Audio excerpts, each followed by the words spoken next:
So this is going to be all about Curse of Strahd. As you know, it's a gothic horror D&D campaign. So there's going to be some scary stuff. Hopefully it's not too scary. But mainly we're going to be following along, the module within Curse of Strahd. Within Von Richten's Guide to Ravenloft, however, there's a bunch of new domains that fall in the whole realm of Ravenloft. It's not just Barovia, believe it or not. So we might see new domains. We might just witness them. Domains of dread? Oh, maybe. No, domains of happiness. That sounds much safer. That's right. Only good things. Rainbows. Domains sunshine. of rainbows, exactly.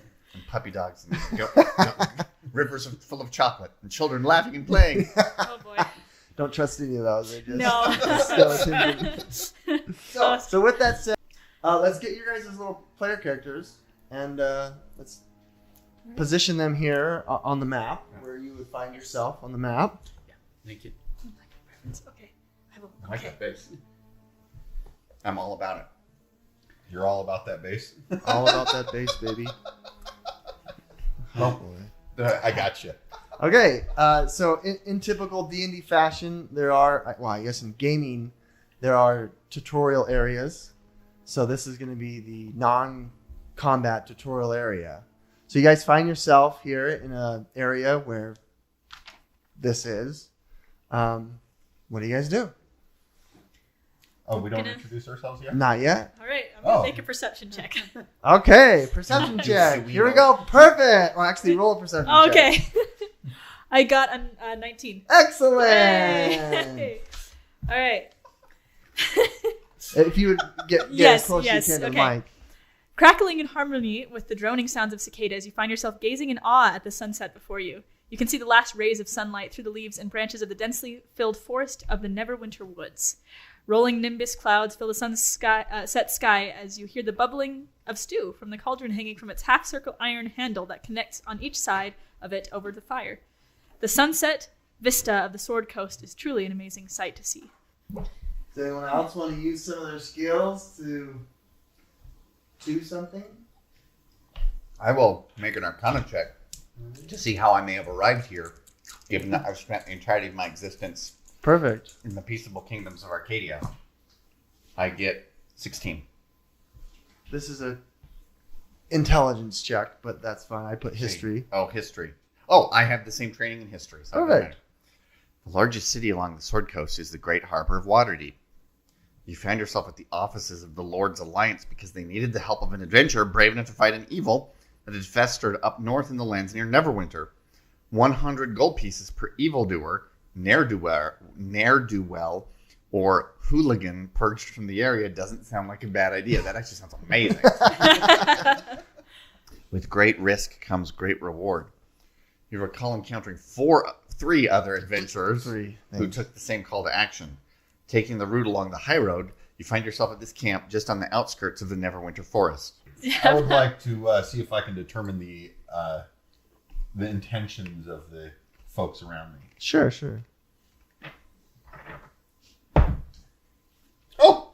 Natural 20. Yay! First 20 of the First campaign. 20 of the campaign! Good job, buddy. Well, you make a successful check, intelligence and history. You recall the day before meeting in Waterdeep, which is a huge, harbor, one of the biggest cities along the Sword Coast. And you know that the Lord's Alliance is one of the factions within Waterdeep. And they're, a more lawful faction that wants to get rid of evil within the land. And there was rumors of ne'er-do-wells or hooligans or robbers and bad people that were up north. So along the Sword Coast, there's a number of different towns. And there's a town called Neverwinter. And that's where you guys are headed. And before you is the Neverwinter Woods. Hence the little opening of the little forest right there. So that's what would bring you here. And like this said, you remember seeing these three others. All four of you remember seeing these three others at that same call to action or request for help. I've got two more. Jeremiah. I would like to check with Stu for traps. All right. I'm hungry. Okay, who's Jeremiah? Which character are you? That's me. This one? No. Now, This one? the No. This one by the fire. The unpainted one. Checking All right. for traps. Let's see. This would be a Investigation. Investigation. Investigation. That is good. 9. 9. 9. 9. That stew smells so good. I tap his shoulder okay. and he gets a 12. Okay, perfect. Okay. Very good. Guidance. Yay. He tapped. Thank you for guiding me. The campsite appears to be a common resting place for adventurers before they trek into the Neverwoods. The enchanting aroma of the lightly spiced Connie stew and potatoes positioned above the fire can be smelled even all the way down to Waterdeep from the path you took on the high road. Intertwined with the stew's aroma, the smell of sea salt and brine can be witnessed as the sound of crashing waves interrupts the droning insect sounds. And why don't we have our ranger do a final survival check? I was See if you actually about notice- to say that. Perfect. If you notice anything where you're at. I get a 16. Very good. Katie, if you don't mind passing this little help aid Sunday school note. I take this from Jared. I credit all goes to Jared. I love this little process. As the sun finally sets and the forest's shadows take shape, you can't help but be drawn to the stew simmering in its cauldron at the center of the fire. The woods are quiet tonight, and the air grows chill. Once you sit down, after you have served yourself the stew, barely visible tendrils of opaque fog start to creep and stretch throughout, first from the forest, then to the clearing in front of you as it rests like a blanket low all about. Your fire sputters as the low mist gathers around the edge of your camp, growing closer as the night wears on. Thank you.